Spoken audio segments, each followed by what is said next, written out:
En 1951, un étudiant sénégalais a défié le monde universitaire en affirmant que la civilisation de l'Égypte ancienne était une civilisation négro-africaine. Cela a été un coup de tonnerre dans le milieu universitaire. Mais qui est vraiment ce jeune étudiant africain qui ramait à contre-courant? Pour le savoir, suivez le reste de la vidéo.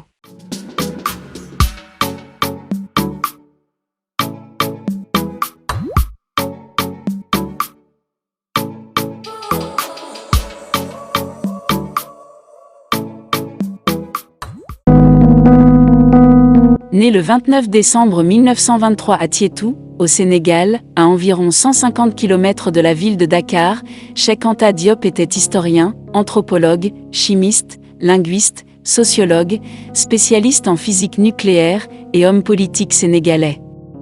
Il était issu d'une famille aristocratique musulmane wolof et était le fils unique de ses parents.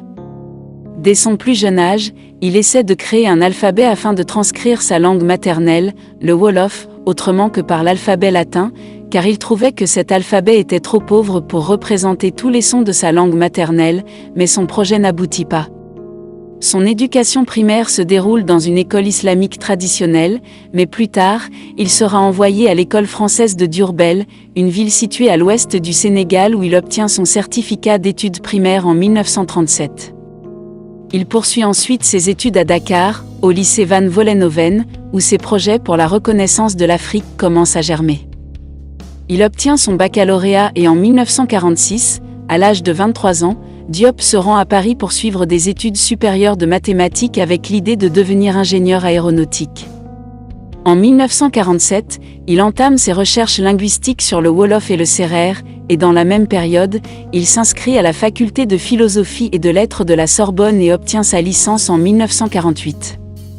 Après avoir terminé ses études de philosophie, il se met à étudier la physique allant jusqu'à traduire des parties de la théorie de la relativité d'Einstein dans sa langue natale, le wolof.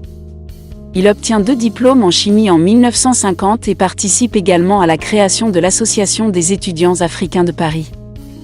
En 1951, le brillantissime étudiant sénégalais présente sa thèse à la Sorbonne, la prestigieuse université parisienne, dans laquelle il affirme que l'Égypte antique était l'expression d'une culture noire africaine, et que la langue et la culture égyptienne se sont ensuite dispersées dans l'Afrique occidentale.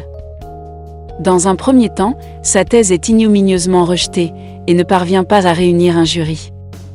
Mais au cours des 9 années suivantes, Diop retravaille sa théorie, ajoutant de nouvelles hypothèses et de nouvelles preuves. Finalement, en 1960, sa thèse est acceptée et il obtient son doctorat, avec mention honorable. Il poursuit dans le même temps une spécialisation en physique nucléaire au laboratoire de chimie nucléaire du Collège de France. Au cours de sa carrière universitaire, il a obtenu 5 doctorats. En 1955, son œuvre « Nation nègre et culture » est publiée dans un journal populaire de l'époque sous forme de livre. Cela lui a valu une popularité considérable en dehors du milieu universitaire.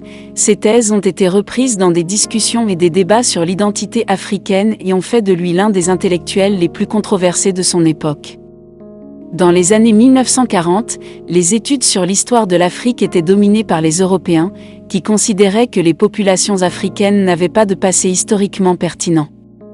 La formation de Diop s'est appuyée sur des études et des recherches en histoire africaine, en égyptologie, en linguistique, en anthropologie, en économie et en sociologie, autant de ressources qui se sont révélées fondamentales dans la réalisation de ses œuvres majeures. Après l'année 1960, Diop décide de rentrer définitivement au Sénégal pour enseigner à l'université de Dakar, où il continue à effectuer des recherches et à publier ses études. À l'université de Dakar, il est chargé de diriger un laboratoire où la méthode du radiocarbone peut être utilisée. Il se sert de cette technique pour déterminer directement la couleur de la peau et l'appartenance ethnique des anciens Égyptiens grâce à des analyses spécifiques. L'une de ses découvertes les plus importantes, publiée dans plusieurs revues scientifiques, est le test de dosage, une technique qu'il a mise au point pour déterminer la quantité de mélanine dans les momies égyptiennes. Cette méthode a ensuite été adoptée par des laboratoires scientifiques aux États-Unis pour déterminer l'appartenance ethnique des corps carbonisés. Dans les années 50, années 60 et le début des années 1970, l'environnement académique traitant de l'histoire de l'Afrique était fortement influencé par des analyses raciales. Par exemple, Carlton Kuhn, anthropologue américain, utilisait dans ses analyses de prétendues hiérarchies d'infériorité et de supériorité raciale. Ses travaux ont été rassemblés dans l'ouvrage Hamitic Hypothesis, dans lequel il soutient que les avancées et les développements culturels les plus importants se sont produits par l'invasion de mystérieux peuples caucasiens. Dans le cas de l'Égypte antique, cette idée a pris forme dans la théorie de la race dynastique, qui est une théorie selon laquelle une grande migration de peuples caucasoïdes a été nécessaire pour créer l'ancien royaume égyptien. Selon la même théorie, les tribus noires de la région étaient incapables de construire un royaume d'une telle ampleur. Cette théorie a eu de nombreux partisans au sein de la communauté égyptologique dans la première moitié du XXe siècle, mais elle en a depuis perdu beaucoup.